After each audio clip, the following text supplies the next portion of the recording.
এই বলটা আমাদের বল মাছের পুকুর থেকে ধরা হয়েছে। এই বলটা ধরার পর আমরা বোঝার চেষ্টা করতেছি এটার মুখটা কত বড়। তো আমরা মুখটা মেপে দেখলাম যে এই পাশ থেকে ওই পাশ হচ্ছে গিয়ে প্রায় 12 ইঞ্চি, 6 এবং 6 ইঞ্চি।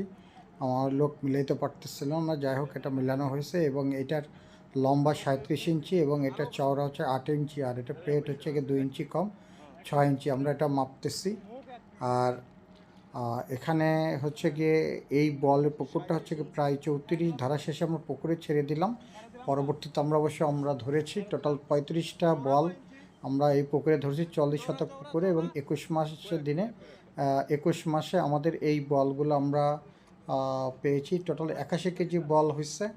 আর এই বলগুলো সর্বনিম্ন সাইজ হচ্ছে গিয়ে 1.5 কেজি এবং সর্বোচ্চ সাইজ হচ্ছে গিয়ে 4 কেজি 700 গ্রাম। তো অনেকে বলে পুকুরে বোয়াল চাষ হয় না, এটা প্রমাণিত হলো যে এটা পুকুরে বোয়াল চাষ হয়। আরেকটা কথা, পুকুরে বোয়াল থাকলে অন্য মাছও খায়। আমাদের এখানে কিন্তু অন্য আরও মাছ প্রায় 85 কেজির মতো ছিল, অর্থাৎ 80 প্রায় 4 মণ মাছ পেয়েছি আমরা।